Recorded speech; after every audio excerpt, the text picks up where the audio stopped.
10,000 years back అంతరించిపోయిన డైర్ వుల్స్ని మళ్ళీ వెనక్కి తీసుకొచ్చారనే విషయం మనందరికీ తెలిసిందే. అసలు ఇవి పాపులర్ అయ్యిందే గేమ్ ఆఫ్ థ్రోన్స్ వల్ల.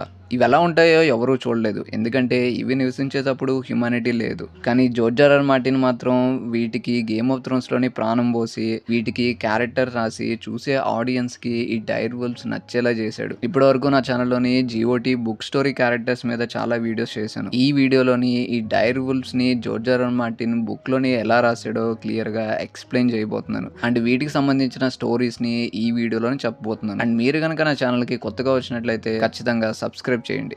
ఈ డైర్ వుల్స్ నార్మల్ వుల్ఫ్స్ కంటే చాలా డిఫరెంట్గా ఉంటాయి. నార్మల్ వుల్ఫ్స్ కంటే ఇవి చాలా పెద్దగా పెరుగుతాయి. వీటి కాళ్ళు మజిల్స్ కూడా పెరుగుతాయి. దాదాపుగా ఇవి 3 feet height and 7 feet length ఉంటాయి. అండ్ మెయిన్గా ఇందులోని యూనిక్ పాయింట్ ఏంటంటే వీటి ఐస్. ఒక్కొక్క డైర్ వుల్ఫ్కి ఒక్కొక్క డిఫరెంట్ కలర్ ఐస్ ఉంటాయి. ఫర్ ఎగ్జాంపుల్ గేమ్ ఆఫ్ థ్రోన్స్లోని జాన్ స్నో డైర్ వుల్ఫ్ అయిన గోస్ట్కి రెడ్ కలర్ ఐస్ ఉంటాయి. నార్మల్ వుల్ఫ్స్తో పోలిస్తే ఇవి చాలా తెలివిగా బిహేవ్ చేస్తాయి. హంటింగ్లోని ఇవి దిట్టలన్నమాట. వీటి బిహేవియర్ ఎలా ఉంటుందంటే నార్మల్ వుల్ఫ్స్ అన్నిటిని పోగేసి ఒక గ్రూప్గా తయారు చేసి వాటన్నిటికీ ఇవి లీడర్లా ఉండాలనుకుంటాయి. ఎందుకంటే ఇవి నార్మల్ వుల్ఫ్స్ కంటే పెద్ద సైజులో ఉంటాయి కాబట్టి ఇవి చెప్పిన మాటని అవి వినేలా చేసుకుంటాయి. ఈ డైర్ వుల్ఫ్స్ నుంచి వచ్చే స్మెల్ గుర్రాలకి కానీ డాగ్స్కి కానీ నచ్చదు. నార్మల్గా హార్సెస్ ఈ డైర్ వుల్ఫ్స్ ఎక్కడున్నాయో ఈజీగా కనిపెట్టేస్తాయి. వీటి నుంచి వచ్చే స్మెల్ వల్ల అవి అలా చేస్తాయి అనమాట. గుర్రాలకి డైర్ వుల్ఫ్స్ అంటే అస్సలు పడదు. గేమ్ ఆఫ్ థ్రోన్స్లోని బ్యాటిల్ ఆఫ్ ఆక్స్ క్రాస్ దగ్గర రాబ్ స్టార్క్ తన ఆర్మీతో పాటు తన డైర్ వుల్ఫ్ అయిన గ్రే విండ్ కూడా ఉంటుంది. ఈ డైర్ వుల్ఫ్ ని చూసి చాలా హార్సెస్ అక్కడ నుంచి పరిగెడతాయి. అలానే నైట్స్ వాచ్ దగ్గర చాలా హార్సెస్ ఉంటాయి. జాన్ స్నో దగ్గర కూడా ఒక డైర్ వుల్ఫ్ ఉంటుంది. ఒక సంవత్సరం పాటు ఆ రెండు కలిసి ఉన్నా సరే జాన్ స్నో డైర్ వుల్ఫ్ అంటే అక్కడ ఉండే హార్సెస్ కి అస్సలు పడేది కాదు. ఇంకా హిస్టరీ చూసుకుంటే గేమ్ ఆఫ్ థ్రోన్స్లోని వెస్ట్రస్లో హ్యుమానిటీ లేకముందు చిల్డ్రన్ ఆఫ్ ఫారెస్టే ఆ ఏరియా మొత్తం ఉండేవి. అప్పుడు డైర్ వుల్ఫ్స్ కూడా వాళ్ళతో పాటు ఉండేవి. ఎక్కువగా ఈ డైర్ వుల్ఫ్స్ చిల్డ్రన్ ఆఫ్ ఫారెస్ట్ ని వేటాడుతూ ఉండేవి అనమాట. ఇంకా ఫస్ట్ మ్యాన్ కి చిల్డ్రన్ ఆఫ్ ఫారెస్ట్ కి వార్ జరుగుతున్నప్పుడు చిల్డ్రన్ ఆఫ్ ఫారెస్ట్ వీటిని వాళ్ళ వైపు పోరాడేలా చేసుకున్నారు. ఒకప్పుడు నార్త్ లోని ఈ డైర్ వుల్ఫ్స్ చాలా ఎక్కువ మొత్తంలో ఉండేవి. ఇవి చాలా పెద్దగా డేంజరస్ గా ఉండడంతో ఫస్ట్ మ్యాన్ వీటిని వేటాడుతూ ఉండేవాళ్ళు. ఇంకా తరాలు మారే కొద్దీ మెల్లమెల్లగా ఈ డైర్ వుల్ఫ్స్ అంతరించిపోతూ ఉండేవి. చాలా ఏళ్ళగా నార్త్ లోనే ఉన్న ఎవరు కూడా ఈ డైర్ వుల్ఫ్స్ ని చూడలేదు. కానీ నైట్స్ వాచ్ మెంబర్స్ మాత్రం వాళ్ళ అవతల వీటిని సౌండ్స్ ని వినేవాళ్ళము అని చెప్తూ ఉండేవాళ్ళు. ఇంకా వింటర్ఫెల్ క్రిప్ట్స్ లోని యాన్సెస్టర్స్ ఎవరు చనిపోయినా సరే వాళ్ళ పక్కన ఈ డైర్ వుల్ఫ్స్ ని పెట్టి ఉంచేవాళ్ళు. హౌస్ స్టార్క్స్ కి డైర్ వుల్ఫ్స్ కి ఒక మంచి రిలేషన్ ఉండేది. అండ్ ఈ డైర్ వుల్ఫ్స్కి ఒక మ్యాజికల్ బాండ్ ఉంటుంది. ఒక వర్గ్ అయి ఉంటే ఖచ్చితంగా వీటితోని మనం కనెక్ట్ అవ్వచ్చు. గేమ్ ఆఫ్ థ్రోన్స్లోని ఓన్లీ బ్రాన్ మాత్రమే తన డైర్ వుల్ఫ్స్తోని వర్గ్ అయినట్టు చూపించారు, కానీ బుక్స్లోని ప్రతి స్టార్ కిడ్ కూడా వాళ్ళ డైర్ వుల్ఫ్స్తోని వర్గ్ అవుతారు.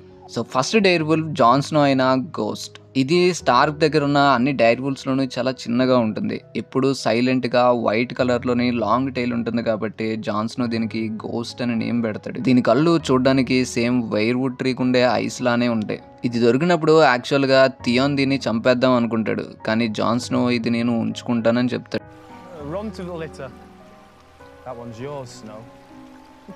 జాన్ స్నో నైట్స్ వాచ్కి వెళ్ళిన తర్వాత తనతో పాటు గోస్ట్ని కూడా తీసుకెళ్తాడు.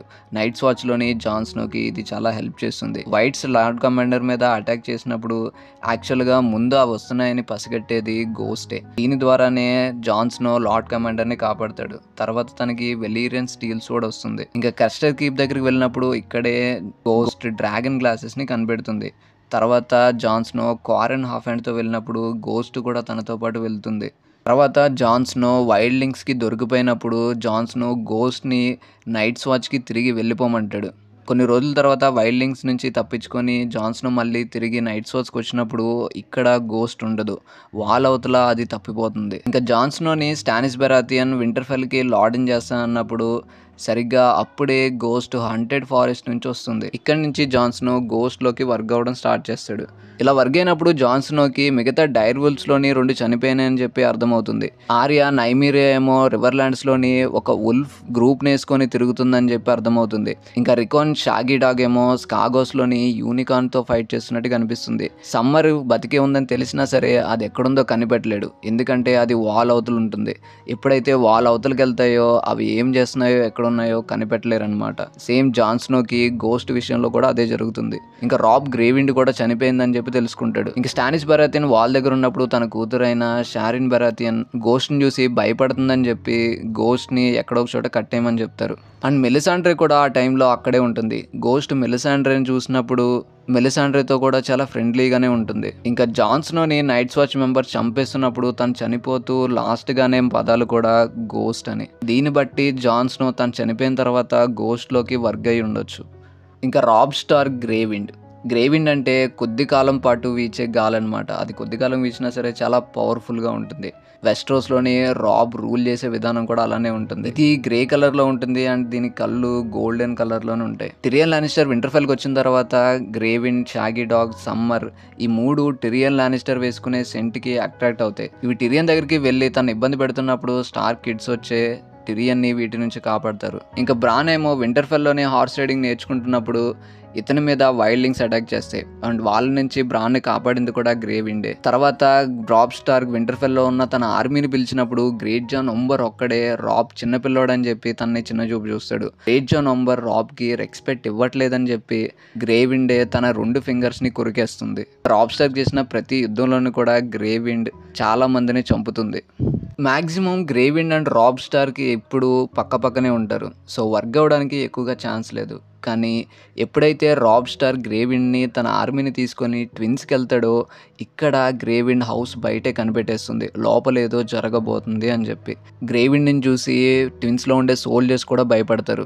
గ్రేవిండ్ లోపలికి రానంటుంది కానీ రాబ్ స్టార్క్ దాన్ని బలవంతంగా తీసుకొచ్చి ట్విన్స్ కాసిల్ బయటే కట్టేయమని చెప్తాడు. క్యాట్లిన్ స్టార్ గ్రేవిండ్ ఏది చెప్తే అది వినని చెప్పి రాబ్కి చెప్తుంది కానీ రాబ్ అది పట్టించుకోడు.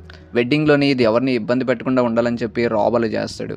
కానీ లోపల రాబ్ చనిపోయిన తర్వాత గ్రేవిండ్ని కూడా బయట క్రాస్బోతోని చంపేస్తారు.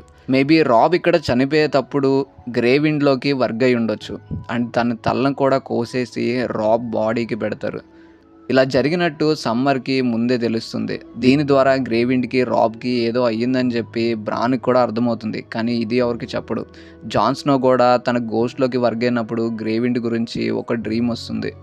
తర్వాత సాన్సా లేడీ. సేమ్ సాన్సా ఎలా ఉంటుందో లేడీ కూడా అలాంటి నేచరే ఉంటుంది. చాలా ప్రొటెక్టివ్గా మనుషులంటే ఎక్కువ ట్రస్ట్ని చూపిస్తుంది.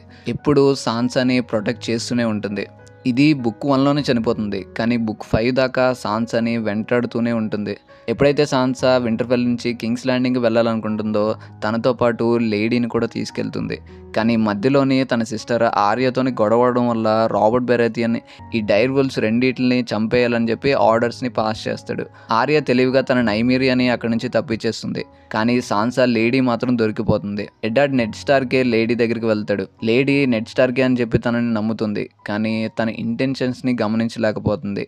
నెడ్ స్టార్క్ తన ఐస్ స్వాడ్ తీసుకొని కేవలం సింగిల్ బ్లోతోనే లేడీని చంపేస్తాడు. తను చనిపోయిన తర్వాత తన బోన్స్ని నలుగురికి అప్పచెప్పి వింటర్ఫెల్కి తీసుకెళ్ళమని చెప్పి అక్కడే సమాధి చేయమంటాడు. అప్పటికి వింటర్ఫెల్లోని గ్రేవిండ్, షాగీ డాగ్, సమ్మర్ ఉంటాయి. లేడీ బాడీని చూడగానే అవి అరుస్తాయి. లేడీ చనిపోయిన తర్వాత సాన్సా చాలా రోజులు కింగ్స్ ల్యాండింగ్లోని ఏడుస్తూనే ఉంటుంది అండ్ తను చనిపోవడానికి కారణం కూడా ఆర్య అని చెప్పి ఎప్పుడూ బ్లేమ్ చేస్తూనే ఉంటుంది. కింగ్స్ ల్యాండింగ్కి వెళ్ళిన తర్వాత సాన్సా అక్కడ ఉండే గాడ్స్ వుడ్లోకి వెళ్తుంది. ఇక్కడ లేడీని తలుచుకుంటుంది. ఇంకా బ్యాటిల్ ఆఫ్ బ్లాక్ వాటర్ జరుగుతున్నప్పుడు సాన్సా ఖచ్చితంగా ఈ యుద్ధంలో చనిపోతుంది అనుకుంటుంది. చనిపోయిన తర్వాత అయినా సరే లేడీని కలుద్దాం అనుకుంటుంది. కింగ్స్ ల్యాండింగ్లోని సాన్సా ఎప్పుడూ హ్యాపీగా లేదు. తర్వాత పీటర్ బేలిస్తోని వేల్కి వెళ్ళిన తర్వాత కూడా అంత హ్యాపీగా ఉండదు. సో ఇక్కడ సాన్సాకి ఒక డ్రీమ్ వస్తుంది. తిరిగి మళ్ళీ తను వింటర్ఫెల్కి వెళ్ళిపోయినట్టు అక్కడ లేడీతో కలిసి ఆడుకుంటున్నట్టు కల వస్తుంది. చివరికి గేమ్ ఆఫ్ థ్రోన్స్ సీజన్ ఎండింగ్లోని వింటర్ఫెల్కి సాన్సా లేడీ అవుతుంది. ఇది బుక్లోని జరగలేదు బట్ ఈ ఎండింగే మేబీ బుక్లో కూడా ఉండొచ్చు. ఇంకా ఆర్య, నైమీరియా, స్టార్ కిడ్స్ దగ్గర ఉన్న డైర్ వుల్ఫ్స్లోనూ ఇది చాలా ఇంపార్టెంట్. ఎప్పుడైతే ఆర్య నైమీరియాని తీసుకుంటుందో తనకి రాయినర్ ప్రిన్సెస్ అయిన నైమీరియా పేరే పెడుతుంది అండ్ ఆర్య ఎప్పుడు తనకి ఏదో ఒక ట్రైనింగ్ ఇస్తూనే ఉంటుంది. ఆర్య ఇచ్చే ఇన్స్ట్రక్షన్స్ కూడా నైమీరియా పర్ఫెక్ట్గా ఫాలో అవుతుంది. Watch. Nymeria, gloves.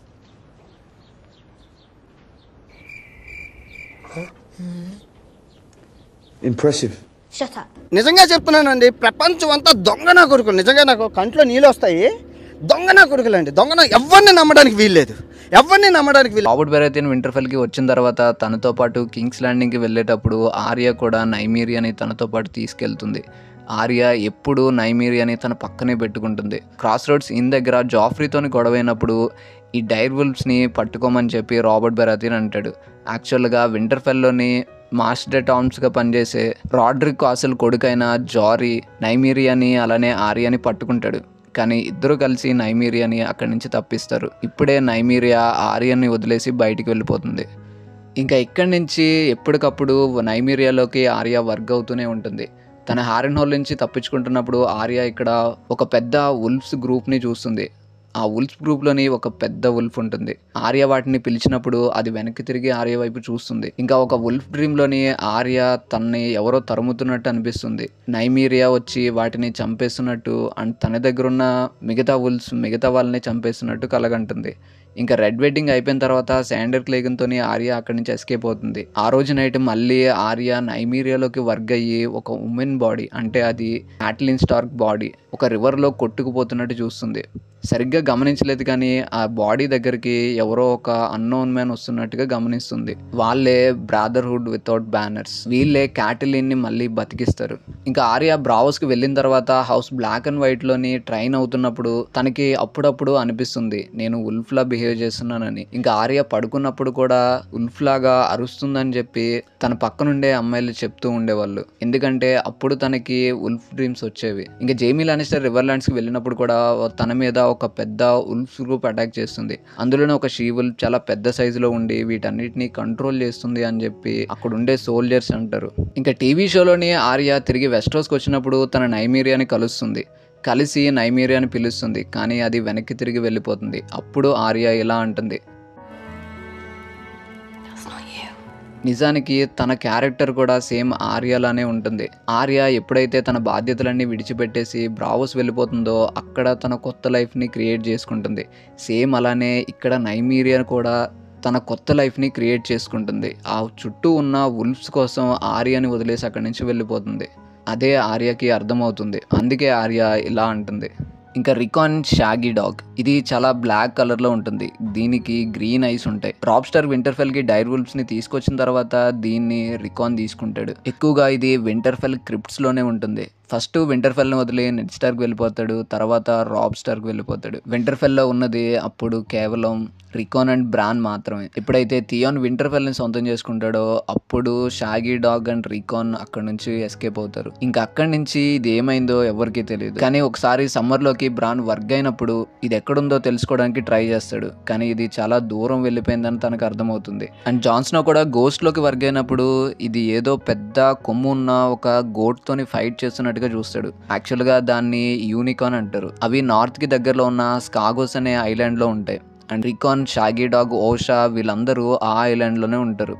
ఇంకా ఫైనల్గా బ్రాన్ సమ్మర్ ఇది వింటర్ఫెల్లోని బ్రాన్తోనే ఉంటుంది. ఎప్పుడైతే బ్రాన్ని జైమీ లానిస్టర్ తోసేసిన తర్వాత తను బెడ్కే పరిమితం అయిపోతాడో అప్పటి నుంచి సమ్మర్ బ్రాన్ పక్కనే ఉంటుంది. బ్రాన్ని చంపడానికి ట్రై చేసినప్పుడు క్యాట్లిన్ స్టార్క్ కాపాడడానికి ట్రై చేస్తుంది. కానీ యాక్చువల్గా ఇక్కడ క్యాట్లిన్ స్టార్క్ని బ్రాన్ని కాపాడేది సమ్మర్. ఇదంతా జరిగిన తర్వాత బ్రాన్ నిద్రలోంచి లెగిస్తాడు. తర్వాత దీనికి సమ్మర్ అని పేరు పెడతాడు. ఎందుకంటే నార్త్లో ఉన్న వాళ్ళందరూ సమ్మర్ కోసం వెయిట్ చేస్తూ ఉంటారు. సమ్మర్ అంటే వాళ్ళకి ఒక ప్రొటెక్షన్ లాగా అన్నమాట. బ్రాన్ని ఇది ఎప్పుడు కాపాడుతూనే ఉంటుంది కాబట్టి దీనికి ఈ పేరు పెడతాడు. ఇంకా బ్రాన్ నడవలేని స్టేట్లో ఉన్నప్పటి నుంచి బ్రాన్ సమ్మర్లోకి వర్క్ అవడం స్టార్ట్ చేస్తాడు. దీన్ని ఎలా కంట్రోల్ చేయలేని దాన్ని మీరా రీడ్ అండ్ జోజిన్ రీడ్ బ్రాన్కి ఎక్స్ప్లెయిన్ చేస్తూనే ఉంటారు. ఇంకా వింటర్ఫెల్ నుంచి బయటికి వెళ్ళిన తర్వాత బ్రాన్ని ప్రొటెక్ట్ చేయడానికి సమ్మర్ చాలా కష్టపడుతుంది. ఈ ప్రాసెస్లో తన లెగ్ కూడా ఒక గాయం అవుతుంది. సమ్మర్ పెయిన్ని బ్రాన్ కూడా ఫీల్ అవ్వగలుగుతాడు. ఎప్పుడైతే వీళ్ళు వాల్ అవతలకి వెళ్తారో సమ్మర్ గురించి ఇంకా ఎలాంటి అడ్రస్ ఉండదు. జాన్స్నో గోస్ట్లోకి వర్క్ అయినప్పుడు కూడా సమ్మర్ ఎక్కడుందో సెన్స్ చేయలేడు. వాల్ అవతలకి వెళ్ళినప్పుడు బ్రాన్ సమ్మర్ని వేటాడడానికి బయటికి పంపించేవాడు. ఇక్కడ సమ్మర్ వారమెర్స్ వుల్ఫ్ని చూస్తుంది. ఇతని దగ్గర మొత్తం 3 వుల్ఫ్స్ ఉంటాయి. అవి వన్ ఐ, స్టాకర్ అండ్ స్లై. ఇంకా గ్రీన్ సియర్స్ ఉండే కేవ్లోకి వెళ్ళినప్పుడు ఇక్కడ వైట్స్ వాటి మీద అటాక్ చేసినప్పుడు బ్రాన్ని కాపాడడానికి సమ్మర్ వాటిని అటాక్ చేస్తుంది. ఈ ప్రాసెస్లోని సమ్మర్ చనిపోతుంది. ఇది యాక్చువల్గా టీవీ షోలో చూపించిన కానీ బుక్లోని సమ్మర్ ఆ కేవ్లోనే బ్రాన్తో పాటు ఇంకా బతికే ఉంది. ఇప్పుడు బుక్స్లోని మొత్తం 4 డైర్ వుల్ఫ్స్ ఇంకా బతికే ఉన్నాయి. Ghost, నైమీరియా, summer and shaggy dog ఇవి ఇంకా బుక్లోని ఉన్నాయి. అండ్ ప్రతి స్టార్ కిడ్ యొక్క ఫేట్ని ఈ డైర్ వుల్ఫ్కి పెట్టే నేమ్ డిఫైన్ చేస్తుంది. మీరు కావాలంటే ఒకసారి వెనక్కి వెళ్ళి ఆలోచించండి. వాళ్ళ స్టోరీ లైన్ వాళ్ళ డైర్ వుల్ఫ్ నేమ్కి సరిగ్గా మ్యాచ్ అవుతుంది. సో ఈ వీడియో చూసిన తర్వాత మీకేమనిపించిందో కింద కామెంట్ చేయండి. అలానే కంటెంట్ నచ్చితే ఛానల్కి సబ్స్క్రైబ్ అవ్వండి. Thanks for watching.